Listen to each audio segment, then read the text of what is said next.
So, as we fall to the side right here, of course, remember we can claw and short choke, but if that's not working, we can take this arm, comb the hair, squeeze, or we punch through to the back of the head, grab the bicep, and squeeze. Remember, choke is always about compressing him into the choke.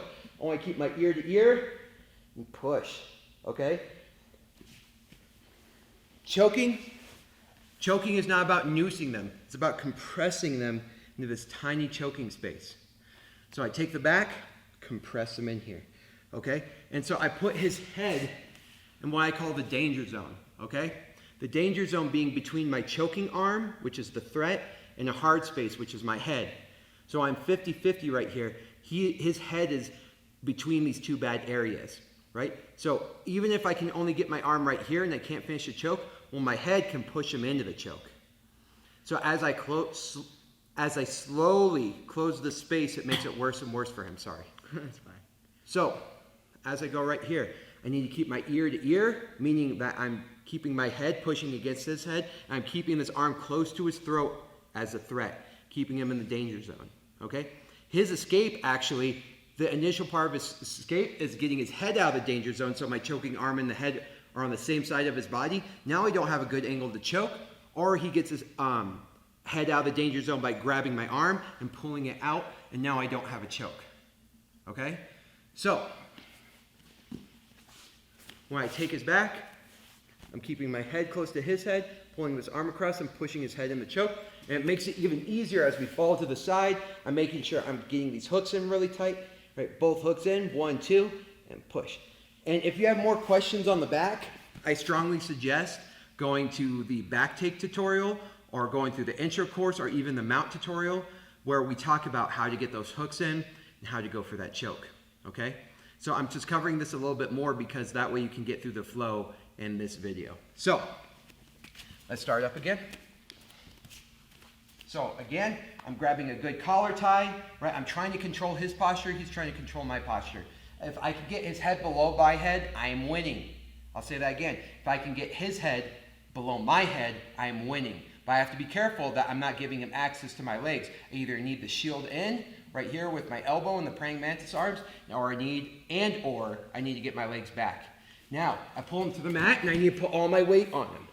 Now, I need to be able to control this position. He's going to be trying to pull back to guard or continue forward or sit out, so I need to make sure I have some sort of control. I'm going to block his arm, and I'm going to put my hand on the back of his neck, so that way I can rotate around him. Once I feel ready, I'm going to switch my hands to around his waist, and I'm going to pinch his hips against my hips right here. My knee is going to cover his knee. Now I'm going to pull him back, making sure his butt sits on the mat and not me. What I don't want to do, let's go back up. One of the big mistakes I see all the time is people just go sideways, and now his hips are too high to start getting these hooks in. And then they say, Coach Chad's moves don't work, right? His technique is garbage. But the key thing is I'm pulling him backwards into the side so he goes in between the saddle, meaning between my legs, right? He goes into the saddle and he gets his butt on the ground right here. You see how his butt's on the ground? And as I rotate, I get my top hook in so I can rotate him to the other side, opening up this side, making it easy to get this hook in. Okay? And if I have double underhooks, it's easy to spread him out to stop this from happening.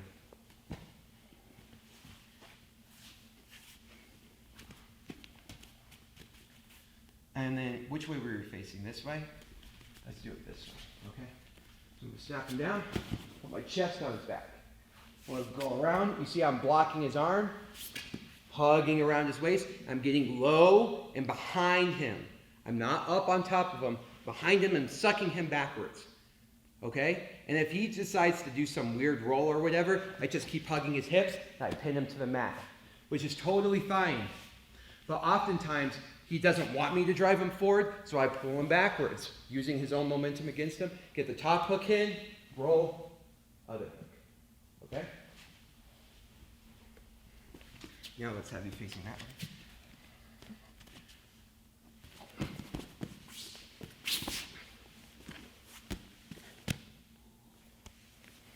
So that is the typical snap down to the either like a front headlock position, you could say, where our feet are the furthest away from each other that they can be.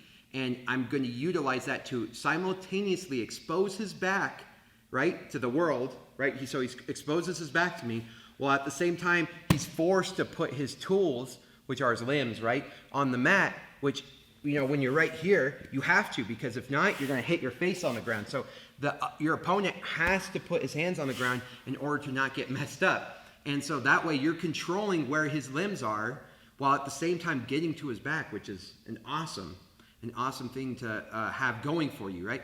And it's also a lot safer, right? Because I don't have to get underneath my opponent.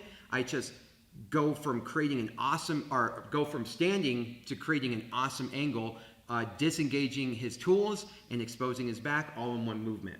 Now, here are some things that I see mistakes on, okay?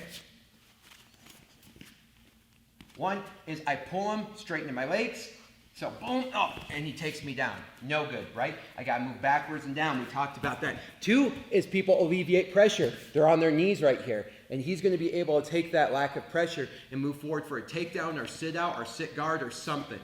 The other thing is as you're spinning around, so you might start strong right here, but as you're spinning around, you're getting way too close to him, giving him access to your legs. Let's see if I can do it. Here, let's go this way.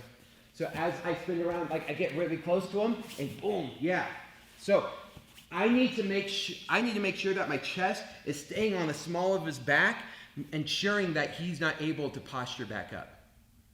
Okay? So as I push into him really hard right here, he's not able to posture back up. So as I spin around him, because if I get too far up, he's going to either buck me off or he's going to find a different way of escaping this position or making it advantageous for him. So I need to keep constant pressure in the same spot as I go around, and I'm taking advantage of his back exposure as I take his back. The other thing I see is you don't get your legs back, you like move them to the side like you're trying to like Toriando, right? Like with a bull. Is you like push him down like right here where he's on your side like this, and then you're gonna try and put your weight on him like that. Make sure that feet are far away from each other. I'm not trying to pull him to the side. I'm going straight back like this. You see how my feet move back? I'm dropping all my weight on his upper body, which is out of alignment, dragging his body to the ground. So that's a typical snap down to back exposure, right? And I did that in a lot of detail just because I want to make sure you guys are safe and you guys are seeing all those nuances happen as we go through it. Now, every single thing we do for the rest of this module is going to be just a derivative of what we just learned. So it's going to go a lot easier, a lot quicker. So now that you have that foundation.